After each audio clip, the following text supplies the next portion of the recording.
Assalamualaikum warahmatullahi wabarakatuh. Perkenalkan, nama saya Dea Rosa Andira dengan NIM 2430103007. Di sini saya akan menjelaskan tentang manajemen perkantoran dengan dosen pengampu Ibu Nur Aziza MPD. Baiklah, yang pertama yaitu konsep etika dan akhlak dalam administrasi perkantoran. Etika dan akhlak dalam Islam memiliki peran penting dalam membentuk karakter pribadi dan profesional. Etika dan akhlak adalah fondasi utama dalam membentuk karakter individu profesional di lingkungan kerja. Integrasi nilai religius dapat meningkatkan produktivitas, kepercayaan, dan keharmonisan organisasi. Akhlak dalam Islam bersumber dari Al-Quran dan Sunnah, berhubungan dengan akidah dan syariah. Bersifat universal, komprehensif, seimbang, sesuai dengan fitrah, dan optimis. Tujuan akhlak adalah meraih ridha Allah, membentuk kepribadian muslim, dan menciptakan perbuatan mulia. Nilai religius seperti keadilan terdapat dalam Quran Surat An-Nisa ayat 135. Selanjutnya yaitu konsep dan ruang lingkup manajemen perkantoran. Konsep dasar manajemen perkantoran memiliki tujuan yaitu meningkatkan efisiensi kerja kantor, menyediakan informasi akurat bagi pemimpin, menjamin koordinasi dan komunikasi antar bagian, meningkatkan produktivitas kerja pegawai. Fungsi manajemen perkantoran yaitu planning atau perencanaan, yaitu menentukan tujuan dan langkah strategis. Selanjutnya organizing, pengorganisasian, itu menyusun struktur dan pembagian kerja. Equating yaitu memotivasi dan memimpin pegawai. Controlling yaitu menilai kinerja pegawai. Penerapan model manajemen modern membantu menciptakan lingkungan kerja yang produktif dan adaptif terhadap teknologi dan mampu meningkatkan pelayanan publik. Selanjutnya yaitu fungsi-fungsi manajemen dalam konteks perkantoran. Fungsi POAC saling berhubungan dan membentuk sistem pengelolaan kantor yang efisien, efektif, dan profesional. Dengan dukungan nilai-nilai Islam dan teknologi modern, manajemen perkantoran dapat menciptakan budaya kerja produktif, tertib, dan etis.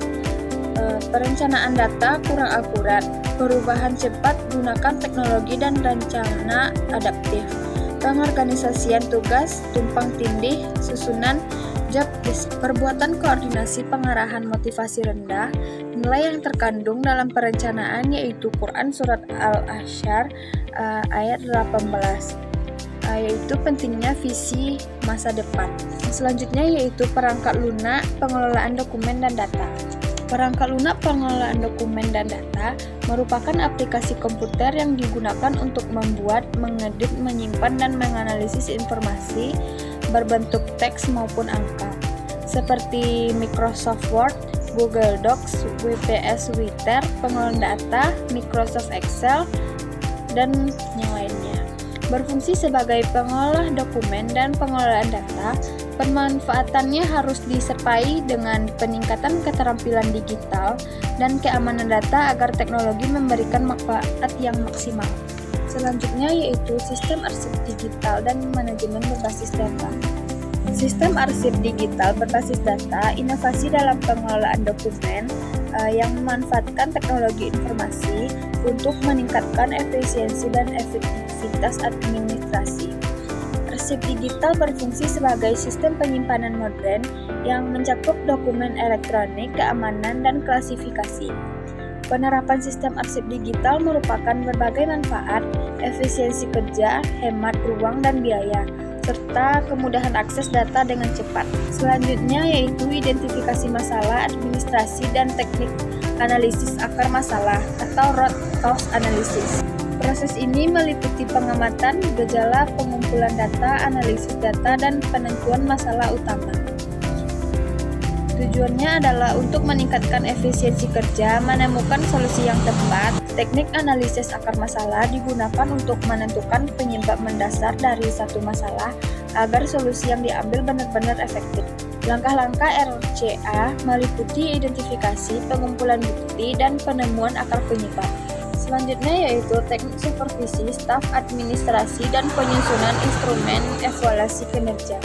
Supervisi staf administrasi adalah proses pembinaan, pengawasan, dan bimbingan terhadap pegawai administrasi agar dapat melaksanakan tugas-tugasnya secara efektif dan efisien dan sesuai dengan standar organisasi. Supervisi yang baik menghasilkan data yang akurat untuk evaluasi kinerja, sedangkan hasil evaluasi menjadi dasar untuk menyusun rencana pembinaan dan peningkatan profesionalisme staf administrasi. Selanjutnya yaitu konteks efektif dalam konteks perkantoran. Komunikasi efektif merupakan fondasi utama dalam menciptakan lingkungan kerja yang produktif, harmonis, dan profesional dalam perkantoran. Komunikasi yang baik tidak hanya menyampaikan pesan dengan jelas dan sopan, tetapi juga mengembangkan kepercayaan, menjaga koordinasi, serta mencerminkan nilai-nilai etika dan keislaman.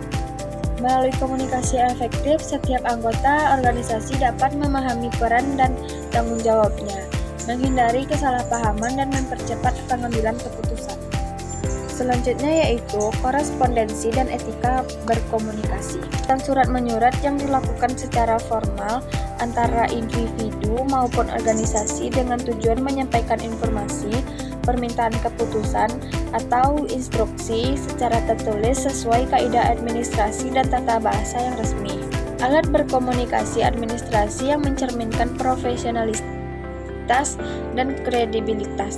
Etika komunikasi menjadi pedoman utama dalam menyusun surat resmi. Tantangan seperti keterlambatan pengiriman surat, kesalahpahaman format, dan kurangnya pemahaman terhadap tata naskah dinas masih sering terjadi.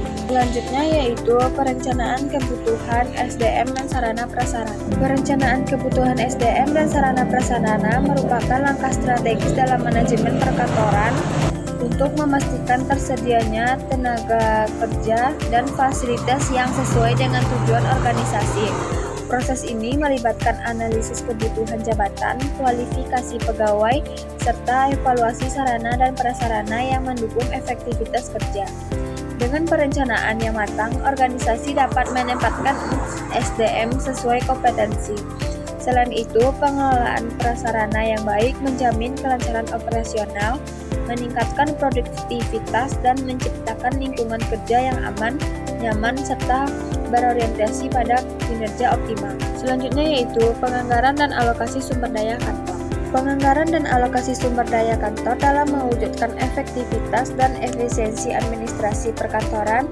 Penganggaran yang sistematis menjadi dasar perencanaan agar penggunaan dana dan tenaga selaras dengan tujuan organisasi. Melalui prosesnya yang transparan dan adaptif, organisasi dapat menghindari pemborosan, meningkatkan akuntabilitas, dan memperkuat koordinasi antar bagian. Penyusunan standar operating procedure atau SOP memiliki peran besar dalam menciptakan konsistensi, kedisiplinan, dan akuntabilitas kerja pegawai. SOP membantu menjaga kualitas kerja, mempercepat proses pelayanan, dan mencegah kesalahpahaman prosedural. Selanjutnya yaitu tren teknologi terkini dalam manajemen perkantoran. Perkembangan digital seperti cloud computing, artificial intelligence atau AI, Internet of Things atau IoT, Big Data Analysis, dan sistem kolaborasi daring telah mengubah wajah manajemen perkantoran modern. Teknologi-teknologi ini menciptakan efisiensi tinggi dalam pengarsipan, komunikasi, dan pengambilan keputusan, sehingga kantor menjadi lebih fleksibel, cepat, dan berbasis data. Digitalisasi juga mendorong munculnya konsep e-office dan virtual office yang memungkinkan kerja jarak jauh serta memperkuat sistem keamanan. Penerapan teknologi juga menghadirkan tantangan seperti ketimpangan literasi digital, ancaman keamanan siber, ketergantungan pada sistem otomatis, sehingga potensi hilangnya interaksi manusiawi. Itulah penyampaian materi dari saya. Sekian, terima kasih, dan jangan lupa like, komen,